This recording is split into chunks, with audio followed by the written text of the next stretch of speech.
আউযুবিল্লাহি মিনাশ শাইতানির রাজিম। বিসমিল্লাহির রহমানির রহিম। পবিত্র কোরআন মজিদের সূরা আনামের আলোচনা চলছে। ১০০ পর্যন্ত আয়াত শেষ হয়েছে এর আগের পর্বে। এবার ১০১ থেকে শুরু হচ্ছে ১৩ নম্বর রুকু। আল্লাহ মহাবিশ্বের সবকিছুর স্রষ্টা, একক এবং অদ্বিতীয়, আর কেউ নেই। তার সন্তান হবে কেমন করে? তার তো কোনো সাথী নেই। তিনি তো সবকিছু সৃষ্টি করেছেন, সবকিছু সম্পর্কে তিনি সবিশেষ ওয়াকিবহাল। ১০২ থেকে ১০৩ নম্বর আয়াত। এসবই হচ্ছে তোমাদের প্রতিপালক আল্লাহর মহিমা। তিনি ছাড়া কোনো উপাস্য নেই, অতএব তোমরা শুধু তাঁর ইবাদত করো। তিনি সবকিছুরই কর্মবিধায়ক। কোনো মানবীয় জ্ঞান তার সম্পর্কে ধারণা করতে সক্ষম নয়। এই চমৎকার আয়াত। কোনো মানবীয় জ্ঞান তার সম্পর্কে ধারণা করতে সক্ষম নয়, কিন্তু সকল মানবীয় জ্ঞানই তার আওতাধীন। তিনি অতিশয় সূক্ষ্মদর্শী, সব বিষয়ে পরিপূর্ণ ওয়াকিবহাল। ১০৪ নম্বর আয়াত। এই যে ওহী, যার মাধ্যমে আল্লাহ তাআলা জানাচ্ছেন তোমাদের প্রতিপালকের কাছ থেকে অন্তর্দৃষ্টি উন্মোচনকারী আলো এসে উপস্থিত হয়েছে।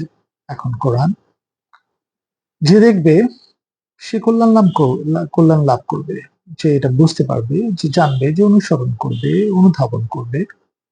এটা একটা আলো উন্মোচনকারী, দৃষ্টিশক্তি উন্মোচনকারী আলো। আলোকিত হবে আলোর মাধ্যমে এবং কল্যাণ লাভ করবে যে দেখবে।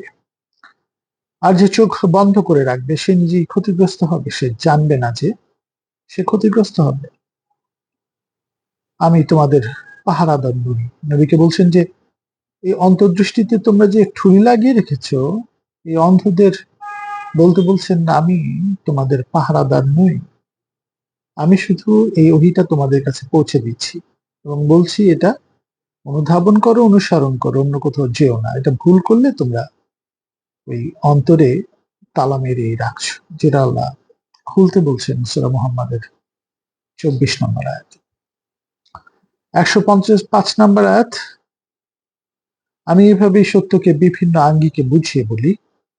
ওরা বিদ্বেষবশত বলবে যে তুমি এই সবকিছু কারো কাছ থেকে পড়ে এসেছো, আর জ্ঞান অন্বেষণকারীরা প্রকৃত সত্যকে উপলব্ধি করবে। ওরা বলবে কারো কাছ থেকে জেনে পড়ে এসে এগুলি বলছো, যারা সত্যিকারের জ্ঞান অন্বেষণকারী তারা প্রকৃত সত্যকে উপলব্ধি করবে।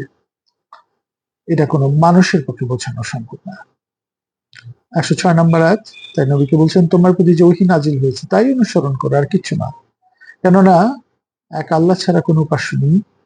আল্লাহর সাথে যারা শরিক করে তাদের কাছ থেকে দূরে থাকো। ১০৭ নম্বর আয়াত। চমৎকার একটা শিক্ষা আমাদের। আল্লাহ যদি ইচ্ছা করতেন তবে তারা শিরক করতো না।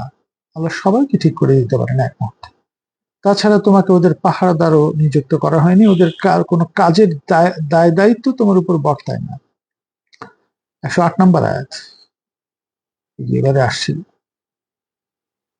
আল্লাহকে বাদ দিয়ে ওরা যাদের উপাসনা করে ওদের গালি দিও না। তোমরা ওদেরকে গালি দিও না যাদের উপাসনা ওরা করছে। খারাপ ব্যবহার করো না। যদি তাও তাহলে ওরা অজ্ঞতাবশত আল্লাহকে গালি দেবে। আমি প্রত্যেক মানব গোষ্ঠীর জন্যই তাদের কার্যকলাপকে শোভন ও চাকচিক্যময় করার সুযোগ করে দিয়েছি। মানব জাতির জন্যই শিক্ষা। আমি প্রত্যেক মানব গোষ্ঠীর জন্যই তাদের কার্যকলাপকে শোভন ও চাকচিক্যময় করার সুযোগ করে দিয়েছি। শান্তির বাণী যে তোমরা গালি দিও না, তারাও গালি দেবে। এতে এক খারাপ পরিস্থিতির সৃষ্টি হবে। এটা আল্লাহ চান না। শান্তি চান সর্বোচ্চ। শেষ পর্যন্ত সবাইকে তাদের প্রতিপালকের কাছে ফিরে যেতে হবে। তখন তিনি তাদের সকল কৃতকর্ম সম্পর্কে অবহিত করবেন। আমি তো মানব জাতির জন্য কার্যকলাপকে শোভন ও চাকচিক্যময় করেছিলাম। তোমরা এই গালাগালি, অন্যায়, খারাপ বক্তব্য, আচরণ এগুলি কেন করলে? ১০৯ নম্বর আয়াত। ওরা আল্লাহর নামে কঠিন শপথ করে বলে ওদের কাছে যদি কোনো অলৌকিক নিদর্শন উপস্থাপন করা হয় তবে ওরা অবশ্যই বিশ্বাস করবে। হে নবী ওদের বলো অলৌকিক নিদর্শনাবলী তো শুধু আল্লাহর এখতিয়ারভুক্ত। আর তোমাদের জানা থাকা ভালো এমনকি ওদের সামনে কোনো অলৌকিক নিদর্শন উপস্থিত করা হলে ওরা তা বিশ্বাস করতে প্রস্তুত নয়। ১১০ নম্বর আয়াত। ওরা যেমন প্রথমবার বিশ্বাস করেনি তেমনি ওদের অন্তর ও দৃষ্টি অবিদ্যায় আচ্ছন্ন হওয়ায় ওরা অবাধ্যতার কারণে শুধু বিভ্রান্তির মধ্যেই ঘুরপাক খাবে। ১৪ নম্বর উপর 111 নম্বর আয়াতে এই পর্ব শেষ হবে। এমনকি ওদের কাছে ফেরেশতা পাঠালে বা মৃত ব্যক্তিরা ওদের সাথে কথা বললে বা সকল বস্তু ওদের সামনে উপস্থাপন করা হলেও ওরা বিশ্বাস স্থাপন করবে না। অবশ্য আল্লাহ চাইলে ভিন্ন কথা, আল্লাহ চাইলে অন্য কথা, কিন্তু এমনি ডিসক্রিপশন দিয়ে দিলে তারা বিশ্বাস করবে না। ওরা যেন হতাশ না হন, রসুল্লাহ যেন হতাশ না হন, কারণ ওদের অধিকাংশই অবিদ্যা আক্রান্ত, তারা অজ্ঞতায় ভুগছে। এই ব্যাপারটা মনে রাখতে হবে। এভাবেই আমরা চেষ্টা করব মানুষের কাছে পৌঁছে দেওয়ার। অলৌকিক কোনো কিছু দিয়ে হুট করে আল্লাহ বিশ্বাস করাতে চাইলে যে কোনো সময় বিশ্বাস করাতে পারেন। জাযাকাল্লাহু খাইরান। আসসালামু আলাইকুম ওয়া রাহমাতুল্লাহি ওয়া বারাকাতুহু।